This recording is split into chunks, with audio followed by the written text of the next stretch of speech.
બંદરના એક બે રિવ્યુ જોયા, ઠીકઠાક લાગ્યું. મને પહેલેથી ટ્રેલર ગમ્યું હતું એટલે ઈચ્છા હતી ફિલ્મ જોવાની અને ફાઇનલી જોઈ લીધી છે.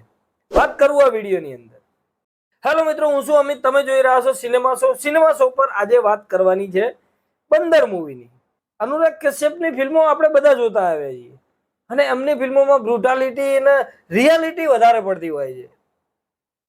તો અહીંયા પણ એવું મને હતું કે બંદરની અંદર કંઈક હટકે જોવા મળશે, પણ આટલું બધું હટકે જોવા મળશે મેં બિલકુલ નહોતું વિચાર્યું.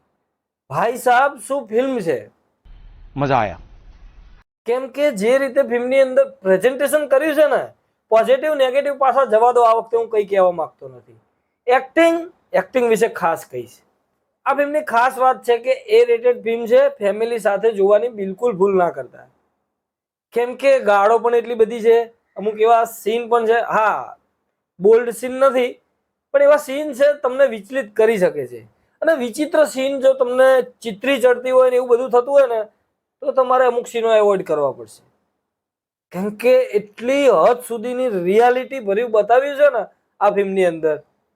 શું એક નાની નાની વસ્તુને પકડી છે અને જે રીતે કેમેરામાં કેપ્ચર કરી છે અને ફિલ્મમાં સીન બાય સીન એને એડિટ કરવું, ગજબ લેવલનું પરફોર્મન્સ આપ્યું છે દરેક વસ્તુમાં. મને ખાસ આનું પ્રેઝન્ટેશન ગમ્યું. કેમેરા એંગલ હોય કે અમુક એવા શોટ લીધેલા છે જે ખરેખર એમ લાગે કે યાર આવો શોટ કઈ રીતે લીધો હશે. ફિલ્મ શરૂ થાય એટલે તમારી નજર બોબી દેઓલ ઉપર ચીપકાઈ જાય છે. ક્યુરિયોસિટી ઊભી થાય છે કે હવે આપણને શું બતાવશે, હવે શું થશે, હવે શું થશે. અને એમ કરતા કરતા ઇન્ટરવલ આવી જાય. જે વસ્તુ ફિલ્મની અંદર બતાવી છે ને, બોબી દેઓલને જે રીતે પ્રેઝન્ટ કરે છે ને, અત્યાર સુધી બોબી દેઓલને આપણે એક ડેન્જર ને ખૂંખાર લુકમાં આપણે જોયો છે, પણ અહીંયા અનુરાગ કશ્યપે બોબી દેઓલને બિચારો અને બાપડો બનાવી દીધો છે ને. અને એ કેરેક્ટરની અંદર જે રીતની એક્ટિંગ કઢાવી છે ને અનુરાગ કશ્યપે. બોબી દેઓલ એક લિજેન્ડરી એક્ટર છે, આપણને બધાને ખબર છે એમની રેન્જ શું છે, આપણે જોઈ લીધી છે.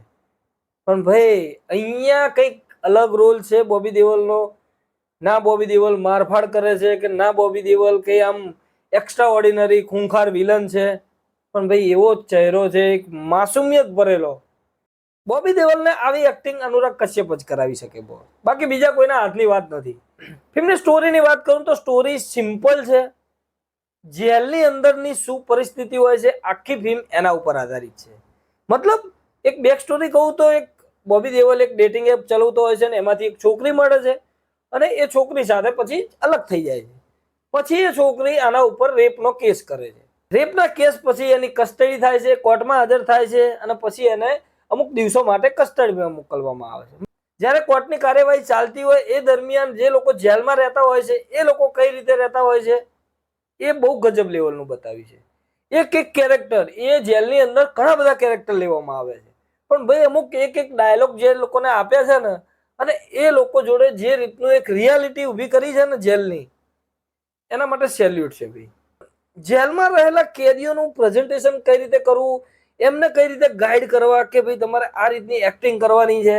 જે પોલીસ ખાતું બતાવ્યું છે શરૂઆતથી લઈને અંત સુધી, એ પોલીસ ખાતા જોડે કઈ રીતનું કામ લેવામાં આવ્યું છે આ ફિલ્મની અંદર.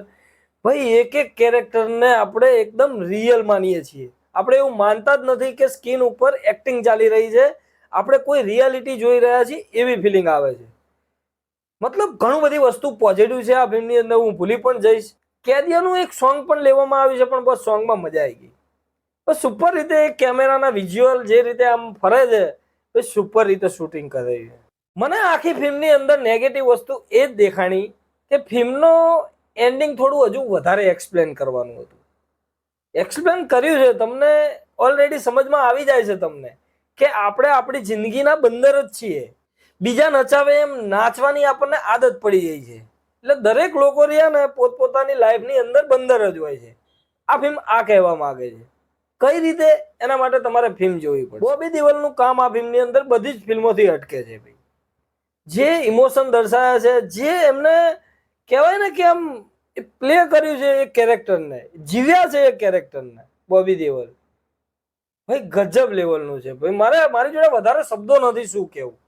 સાનિયા મલ્હોત્રા એક બોબી દેઓલની બેનનો રોલ કરે છે, ઠીકઠાક વર્ક કરી જાય છે. બીજા પણ એક એક્ટ્રેસ છે બોબી દેઓલના એક ડેટિંગ સાઇટ પરથી મળેલા, એમને પણ ફિલ્મની અંદર એક થોડો રોલ છે, એ પણ એમની રીતે નિભાવી જાય છે. પ્રેઝન્ટેશન હું હંમેશા એવું કહેતો હોઉં છું ગુજરાતી ફિલ્મો માટે કે ફિલ્મોની અંદર ગમે તેવો વિષય લઈ લો ને તો પ્રેઝન્ટેશનમાં મજા નથી આવતી. પ્રેઝન્ટેશન જોવું હોય ને તમારે તો આ ફિલ્મ તમારે જોવી પડે. કેમ કે હું નથી માનતો કે બધા જ લોકોને આ ફિલ્મ ગમશે, પણ જેમને રિયાલિટી ભરેલી ફિલ્મો ગમતી હશે ને એવા લોકો આ ફિલ્મને બહુ જ એન્જોય કરવાના છે. જે એન્ટરટેનમેન્ટ માસ મસાલા ફિલ્મો ગમતી હોય ને તો એ બધાને થોડી બોરિંગ લાગી શકે છે.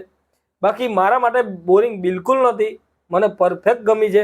હું ખાલી એન્ડિંગથી નિરાશ થયો છું કે યાર હજુ થોડું એક્સપ્લેન કર્યું હોત તો વધારે મજા આવતી, અને સાથે હજુ થોડું ડિટેલમાં લાંબી પણ હોવી જોઈતી હતી. હું તો એવું માનું છું બસ ફિલ્મ પતીને હું યાર શોક રહી ગયો કે યાર પતી ગયું. પણ ઠીક છે, અનુરાગ કશ્યપ છે તમારા મગજ સાથે રમે છે, એ હંમેશા આ રીતનો એન્ડિંગ ફિલ્મોમાં લેતા હોય છે. આપણે ઘણી ફિલ્મોમાં જોયું છે, એટલે અહીંયા પણ એ અપેક્ષા તો હતી જ કે ફિલ્મને આ રીતે છોડવામાં આવશે. પણ ઠીક છે, ઓવરઓલ હું ફિલ્મની વાત કરું ને તો ભાઈ ફિલ્મમાં મને ખરેખર મજા આવી છે.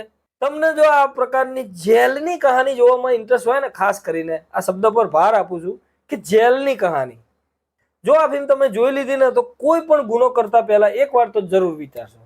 અને ડેટિંગ એપથી દૂર રહેવાનું પસંદ 100% કરવાનો છો આ ફિલ્મ જોયા પછી, કેમ કે છોકરીઓ ઉપર તો ભરોસો તમારો ઉઠી જ જવાનો છે. જો આ રીતે છોકરીએ આપણને ફસાડી દીધા તો આપણી હાલત શું થશે? બહુ જ ઇમ્પોર્ટન્ટ મેસેજ પણ છે ફિલ્મની અંદર. એટલે ઓવરઓલ સિનેમા શો તરફથી આ ફિલ્મને હું 3.5 સ્ટાર આપું છું. મળીએ મિત્રો નેક્સ્ટ વિડીયોમાં નવી ફિલ્મો સાથે સિનેમા શો પર.